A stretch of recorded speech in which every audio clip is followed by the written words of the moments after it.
Hello, everyone. So today we are looking up and we see the moon almost every night. But have you ever wondered why it always looks exactly the same, or why the ocean seems to breathe in and out?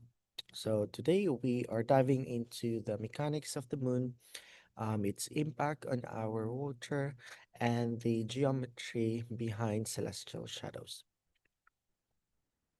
So for our learning objectives, for the orbital motion, it is to understand how the moon rotates and revolves around our planet in a synchronous dance. For the tidal influence, it is to illustrate the profound effects of lunar gravity on Earth, oceans, and the water cycle.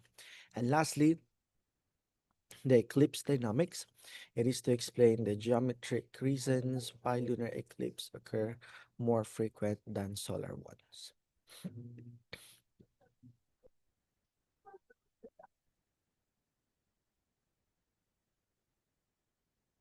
So let's start with this mystery. So why do we always see the same man in the moon phase? Is the moon not spinning? Actually, it is. So the moon is tidally locked um, to Earth. Think of it like a ballroom dancer. So as the moon orbits us, that's revolution, it spins on its axis, the rotation, at the exact same speed. So this takes about 27.3 days. Because these two movements are perfectly synchronized, um, the same side, the near side is always pointing towards us. If it didn't rotate at all, we'd eventually see the back. So we also distinguish between sidereal month, that is one 360-degree lap, and synodic month, which is the 29.5 days it takes to get back to a new moon. The extra 2 days are needed because Earth is also moving around the sun. So the moon has to catch up to get back into the alignment. Oh, here. So as you can see in this illustration, sidereal month is 27.3 days and synodic month is 29.5 days. Now let's go to the lunar gravity and tides, and this is how the moon shapes the Earth hydrosphere. So the moon's gravity pulls on Earth water, creating a tidal bulge. But notice on slide that there are actually two bulges. So one is where the moon pulls the water away from Earth, and the other is where the moon pulls the Earth away from the water on the far side.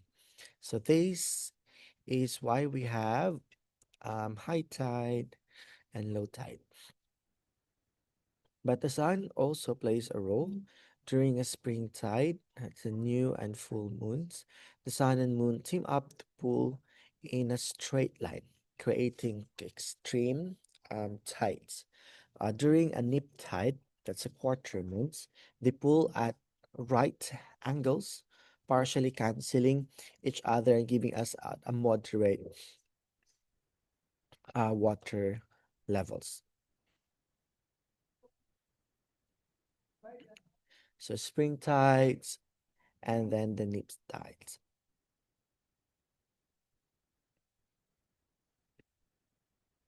Okay, let's go to the eclipse paradox. Why some shadows are seen more often than others. So, eclipse.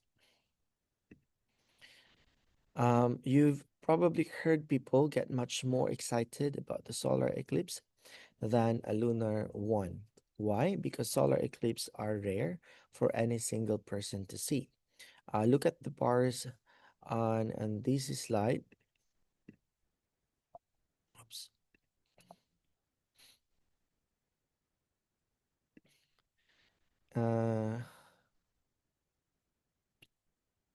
You will see that a lunar eclipse is visible to everyone on the night side of the planet. And if you can see the moon, you can see the eclipse. But solar eclipse, the moon shadows is tiny. So you have to be standing in a very narrow, specific path to see it.